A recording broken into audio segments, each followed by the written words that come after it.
Pendant 1 heure, le président du Kenya, William Ruto, a présenté l'état de la nation devant les 2 chambres du Parlement le 9 novembre 2023. La première adresse à la nation du chef d'État kényan depuis son arrivée au pouvoir a abordé, sur 52 pages, les projets et réalisations politiques, économiques et sociaux du gouvernement. Le président William Ruto s'est félicité de l'aboutissement de 73 jours de dialogue bipartite entre le pouvoir et la coalition Azimio la Umoja de l'opposant Raila Odinga. Au Kenya, l'opposition a mené des manifestations populaires contre la cherté de la vie pendant près de 3 semaines en juillet 2023. Des protestations qui ont fait plus de 35 morts avec, à la clé, l'arrestation de 300 manifestants d'après des chiffres officiels. La transformation de notre économie est non seulement souhaitable et importante, elle est également nécessaire et urgente. Le peuple du Kenya l'a clairement fait savoir à chaque occasion. Notre devoir en tant que dirigeants est d'écouter attentivement et de respecter les souhaits du peuple. Les Kenyans veulent aller dans une nouvelle direction.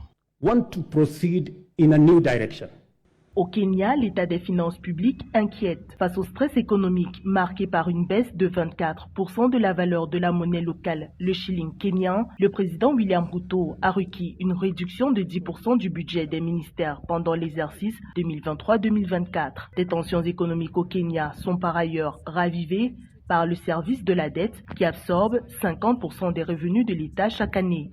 Le dirigeant est-africain a annoncé le remboursement de 300 millions de dollars d'une euro-obligation de 2 milliards de dollars en décembre 2024. But as a country, we had been living large and way beyond our means.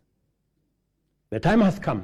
Le moment est donc venu d'abandonner les faux conforts et les avantages illusoires des dépenses inutiles et des subventions contre-productives à la consommation par lesquelles nous nous enfonçons encore plus profondément dans le gouffre de la dette évitable. La nouvelle direction n'est peut-être pas facile, mais elle est éthique, responsable, prudente et surtout nécessaire.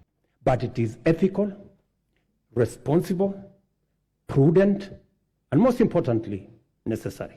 Au nombre des réalisations positives du gouvernement kényan, le président William Ruto a réduit le coût du kilogramme d'engrais de 6 500 à 2 500 shillings et augmenté la superficie de maïs cultivé de 200 000 acres supplémentaires. Il a également relevé le rayonnement diplomatique de son pays au niveau sous-régional, continental et international, à l'avant-garde des programmes environnementaux, humanitaires et sécuritaires de l'Afrique en particulier.